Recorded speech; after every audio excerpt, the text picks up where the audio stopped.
लखनऊ की नजाकत और नवाबी ठाठ का जिक्र हो तो शतरंज के खिलाड़ी की कहानी जहन में आती है। ये कहानी हमें ले चलती है उस दौर में जब अवध की रियासत अपने आखिरी दिनों में थी और अंग्रेज धीरे धीरे हिंदुस्तान पर अपना शिकंजा कस रहे थे। लेकिन इस सियासी तूफान के बीच दो नवाब मिर्जा साजिद अली और मीर रोशन अली अपनी दुनिया में मशरूफ थे। वो दुनिया जो बस शतरंज की बिसात तक सिमटी हुई थी। इस खेल के जुनून ने उन्हें सियासत, घर परिवार और यहाँ तक कि अपनी जिम्मेदारियों से भी दूर कर दिया था। तो चलिए इस दिलचस्प कहानी की गहराइयों में उतरते हैं और देखते हैं कैसे शतरंज का ये खेल उनकी जिंदगी का सबसे बड़ा सबक बन गया।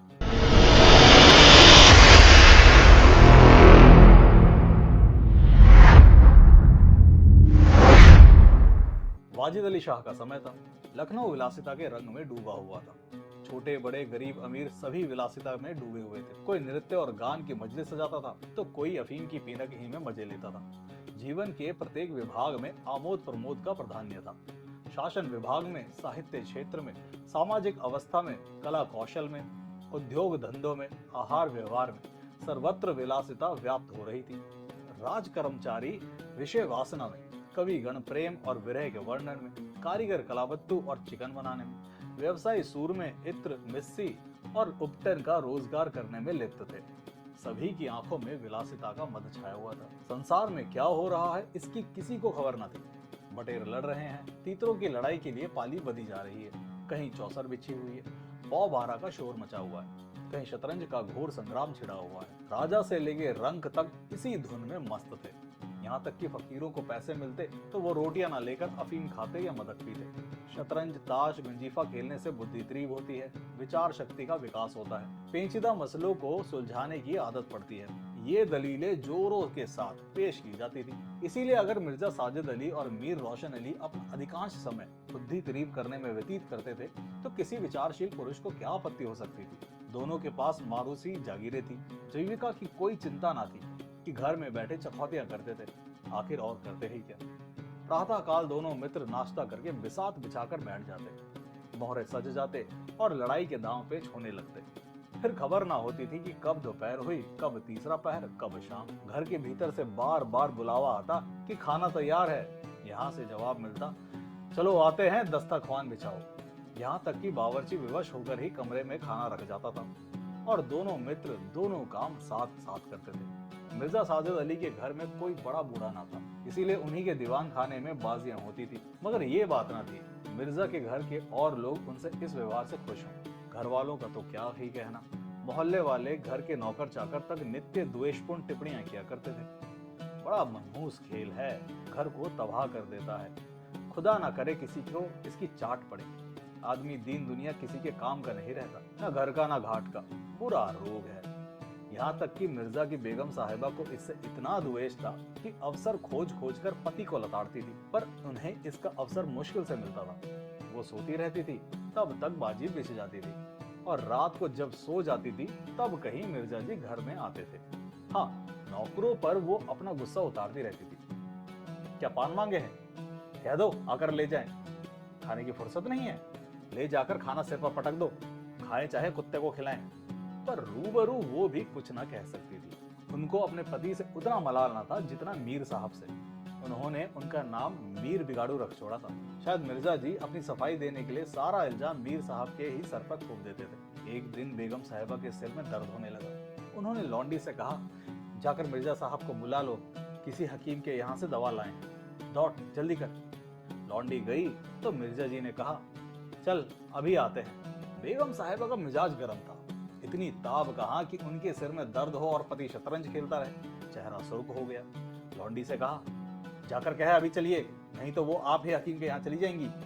मिर्जा जी बड़ी दिलचस्प बाजी खेल रहे थे। दो ही किश्तों में मीर साहब की मात हुई जाती थी। झुंझलाकर बोले, क्या ऐसा दम लंबों पर है? जरा सब्र नहीं होता? मीर, अरे तो जाकर सुन ही आई है ना, औरतें नाजुक मिजाज की होती हैं। मिर्जा, जी हाँ, चले क्यों ना जाऊं, दो किश्तों में आपकी मात होती है। मीर, जनाब इस भरोसे न रहिएगा, वो चाल सोची है कि आपके मोहरे धरे रहे और मात हो जाए। पर जाइए, सुनाइए, क्यों खामखा उनका दिल दुखाइएगा। मिर्जा, इसी बात पर मात ही करके जाऊंगा। मीर, मैं खेलूंगा ही नहीं, आप जाकर सुनाइए। मिर्जा, अरे यार जाना पड़ेगा हकीम के यहाँ, सिर दर्द खाक नहीं है, मुझे परेशान करने का बहाना है। मीर, कुछ भी हो, उनकी खातिर तो करनी ही पड़ेगी। मिर्जा, अच्छा एक चाल और चल लो। मीर, हरगिज नहीं, जब तक आप सुन ना आएंगे मैं मोहरे में हाथ ही ना लगाऊंगा। मिर्जा साहब मजबूर होकर अंदर गए तो बेगम साहबा ने त्योरियां बदल कर लेकिन कराते हुए कहा, तुम्हें निगोड़ी शतरंज इतनी प्यारी है, चाहे कोई मर ही जाए, पर उठने का नाम नहीं लेते। नौज कोई तुम जैसा आदमी हो। मिर्जा, क्या कहूँ, मीर साहबा मानते ही ना थे। बड़ी मुश्किल से पीछा छुड़ा कर आया हूँ। बेगम, क्या जैसे वो खुद निखट्टू हैं वैसे ही सबको समझते हैं? उनके भी तो बाल बच्चे हैं, ये सबका सफाया कर डाला। मिर्जा, बड़ा लती आदमी है, जब आ जाता है तब मजबूर होकर मुझे भी खेलना पड़ता है। बेगम, दुत्कार क्यों नहीं देते? मिर्जा, बराबर के आदमी है उम्र में, दर्जे में मुझसे 2 उंगल ऊंचे, मुलाहिजा करना ही पड़ता है। बेगम, तो मैं ही दुत्कार देती हूँ, नाराज हो जाए, कौन किसी की रोटियां चला देता है? रानी रूठेंगी, अपना सुहाग लेंगी। रिया, जा बाहर से शतरंज उठा ला, मीर साहब से कहना मियाँ अब ना खेलेंगे, आप तशरीफ ले जाइए। मिर्जा, हाँ, कहीं ऐसा गजब ना करना, जलील कराना चाहती हो क्या? ठहरी रही कहाँ जाती है? बेगम, जाने क्यों नहीं देते, मेरा ही खून पिए जो उसे रोके। अच्छा, उसे रोका, मुझे रोको तो जानू।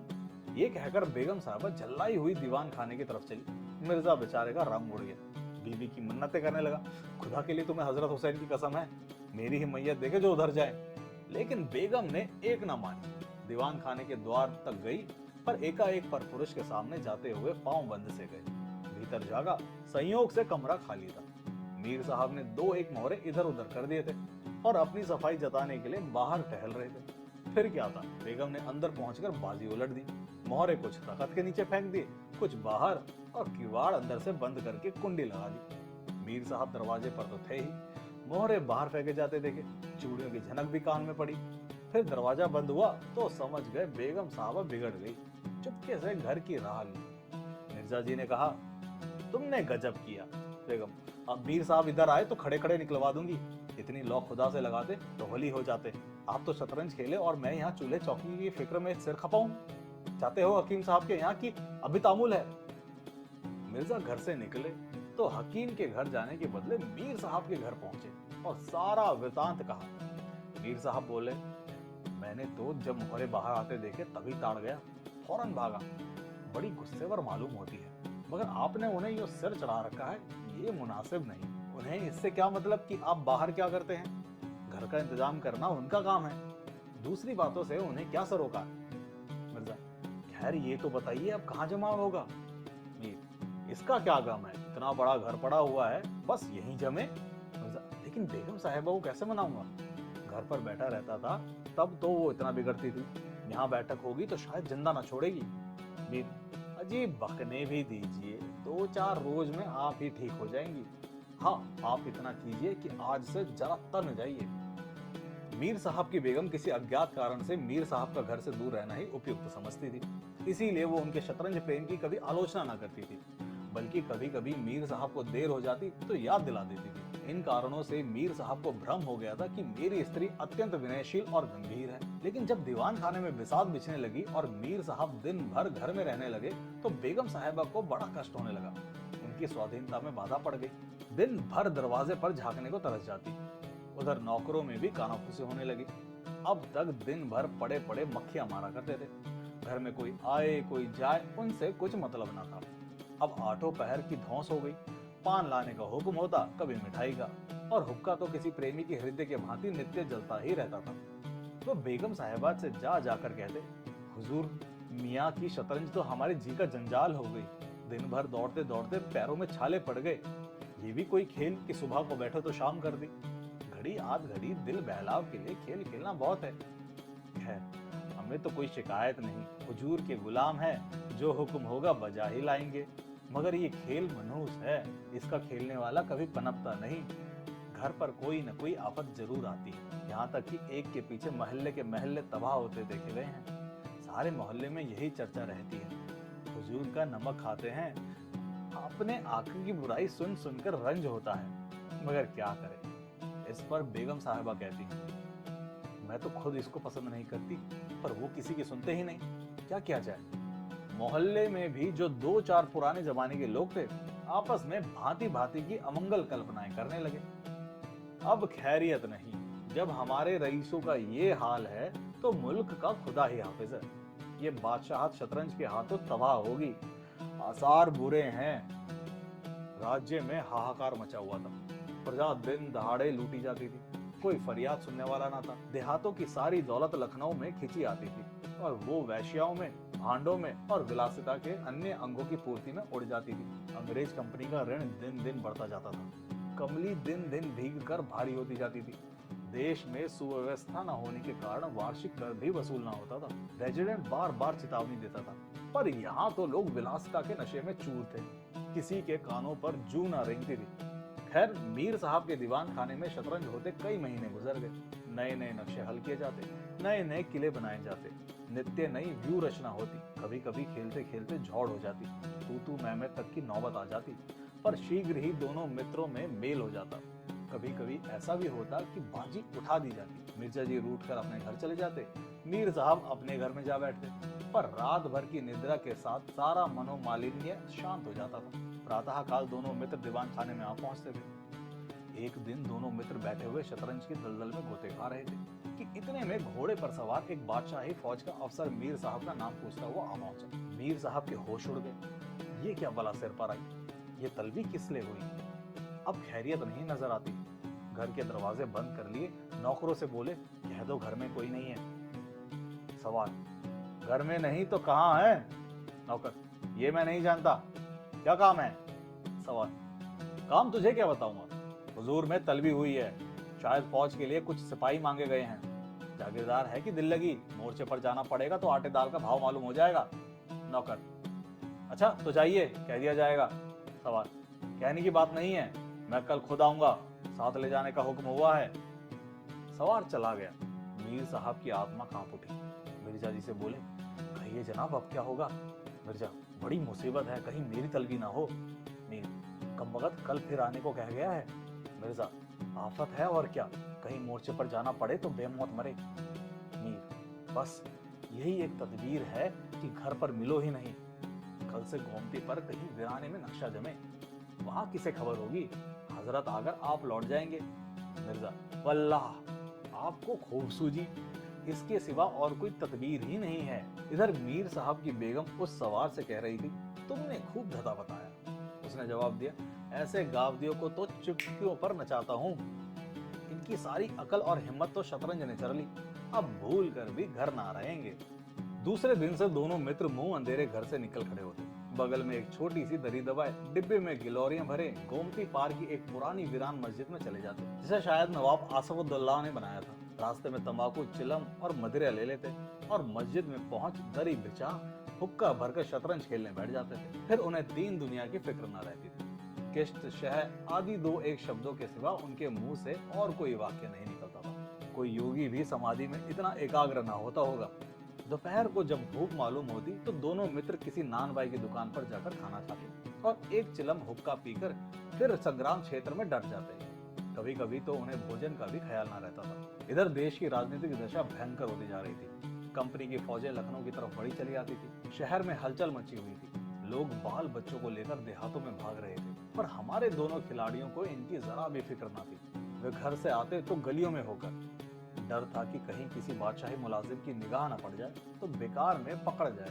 हजारों रुपए सालाना की जागीर मुफ्त ही हजम करना चाहते थे। एक दिन दोनों मित्र मस्जिद के खंडर में बैठे हुए शतरंज खेल रहे थे। मिर्जा की बाजी कुछ कमजोर थी।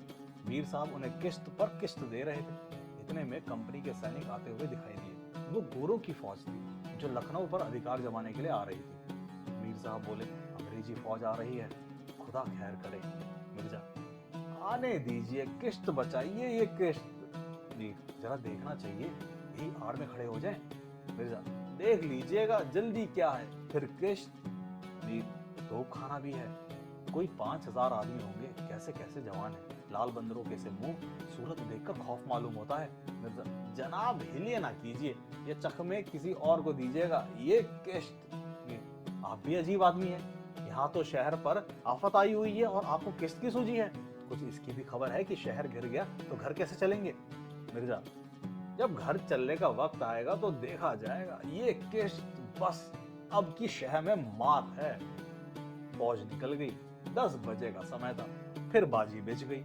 मिर्जा, आज खाने की कैसे ठहरेगी? मीर, अजी आज तो रोजा है, क्या आपको ज्यादा भूख मालूम होती है? मिर्जा, जी नहीं, शहर में न जाने क्या हो रहा है। मीर, शहर में कुछ ना हो रहा होगा, लोग खाना खा खा कर आराम से सो रहे होंगे। हुजूर नवाब साहब भी ऐशगाह में होंगे। दोनों सज्जने फिर जो खेलने बैठे तो 3 बज गए। अब की मिर्जा जी की बाजी कमजोर थी। 4 का गदर बज ही रहा था कि फौज की वापसी की आहट मिली। नवाब वाजिद अली पकड़ लिए गए थे और सेना उन्हें किसी अज्ञात स्थान को लिए जा रही थी। शहर में न कोई हलचल थी, न मारकाट, एक बूंद भी खून नहीं गिरा था। आज तक किसी स्वाधीन देश के राजा की पराजय इतनी शांति से इस तरह खून बहे बिना न हुई होगी। ये वो अहिंसा ना थी जिस पर देवगण प्रसन्न होते हैं। ये वो कायरपन था जिस पर बड़े कायर भी आंसू बहाते हैं। अवध के विशाल देश का नवाब बंदी चला जाता था और लखनऊ ऐश की नींद में मस्त था। ये राजनीतिक अधःपतन की चरम सीमा थी। मिर्जा ने कहा, हुजूर नवाब साहब को जालिमों ने कैद कर लिया है। मीर, होगा, ये लीजिए शहर। मिर्जा, जनाब जरा ठहरिए, इस वक्त इधर तबीयत नहीं लगती। बेचारे नवाब साहब इस वक्त खून के आंसू रो रहे होंगे। मीर, रोया ही चाहे, ये ऐश वहां कहाँ नसीब होगा, ये किश्त। मिर्जा, किसी के दिन बराबर नहीं जाते, कितनी दर्दनाक हालत है। हाँ सो तो है ही, ये लोग फिर किश्त, बस अब की किश्त में मात है, बच नहीं सकते। मिर्जा, खुदा की कसम आप बड़े बेदर्द हैं, इतना बड़ा हादसा देखकर भी आपको दुख नहीं होता। हाय गरीब वाजिद अली शाह। पहले अपने बादशाह को तो बचाइए, फिर नवाब साहब का मातम कीजिएगा। ये किश्त और ये मात, लाना हाथ। बादशाह को लिए हुए सेना सामने से निकल गई। उनके जाते ही मिर्जा ने फिर बाजी बिछा ली। हार की चोट बुरी होती है। मीर ने कहा, आइए नवाब साहब के मातम में एक मरसिया कह डाले। लेकिन मिर्जा की राजभक्ति अपनी हार के साथ लुप्त हो चुकी थी। वो हार का बदला चुकाने के लिए अधीर हो रहे थे। शाम हो गई। खंडर में चमगादड़ों ने चीखना शुरू किया। अबाबीलें आ आकर अपने अपने घोंसलों में चिमटी और दोनों खिलाड़ी डटे हुए थे, मानो दो खून के प्यासे सूरमा आपस में लड़ रहे हों। मिर्जा जी 3 बाजियां लगातार हार चुके थे। इस चौथी बाजी का रंग भी अच्छा ना था। वो बार बार जीतने का दृढ़ निश्चय करके संभल कर खेलते थे, लेकिन एक ना एक चाल ऐसी बेढब आ पड़ती थी जिससे बाजी खराब हो जाती थी। हर बार हार के साथ प्रतिकार की भावना और भी उग्र होती थी। उधर मीर साहब मारे उमंग के गजले गाते थे, चुटकियां लेते थे, मानो कोई गुप्त धन पा गए हों। मिर्जा जी सुन सुनकर झुंझलाते और हार की झेप को मिटाने के लिए उनकी दाद देते थे। पर ज्यों-ज्यों बाजी कमजोर पड़ती थी, धैर्य हाथ से निकला जाता था। यहाँ तक कि वो बात बात पर झुंझलाने लगे। जनाब, आप चाल बदला ना कीजिए। ये क्या कि एक चाल चले और फिर उसे बदल दिया। जो कुछ चलना हो एक बार चल दीजिए। या आप मोहरे पर हाथ क्यों रखते हैं? मोहरे को छोड़ दीजिए। जब तक आपको चाल ना सूझे मोहरा छुइए ही नहीं। आप एक एक चाल आध घंटे में चलते हैं, इसकी सनद नहीं। जिसे एक चाल चलने में 5 मिनट से ज्यादा लगे उसकी मात समझी जाए। फिर आपने चाल बदली, चुपके से मोहरा वहीं रख दीजिए। मीर साहब का फर्जी पिटता था। बोले, मैंने चाल चली ही कब थी? मिर्जा, आप चाल चल चुके हैं, मोहरा वहीं रख दीजिए, उसी घर में। मीर, उस घर में क्यों रखूं? मैंने हाथ से मोहरा छोड़ा ही कब था? मिर्जा, मोहरा आप कयामत तक ना छोड़े तो क्या चाल ही ना होगी? फर्जी पिटते देखा तो धांधली करने लगे। मीर, धांधली आप करते हैं, हार जीत तकदीर से होती है, धांधली करने से कोई नहीं जीतता। मिर्जा, तो इस बाजी में तो आपकी मात हो गई। मीर, मुझे क्यों मात होने लगी? मिर्जा, तो आप मोहरा उसी घर में रख दीजिए जहां पहले रखा था। मीर, वहां क्यों रखूं? नहीं रखता। मिर्जा, क्यों ना रखिएगा, आपको रखना होगा। तकरार बढ़ने लगी। दोनों अपनी अपनी टेक पर अड़े थे। ना ये दबता था ना वो। अप्रासंगिक बातें होने लगी। मिर्जा जी बोले, किसी ने खानदान में शतरंज खेली होती तब तो इसके कायदे जानते, वो तो हमेशा घास छीलना करते थे। आप शतरंज क्या खेलिएगा, रियासत और ही चीज है। जागीर मिल जाने से ही कोई रईस नहीं हो जाता।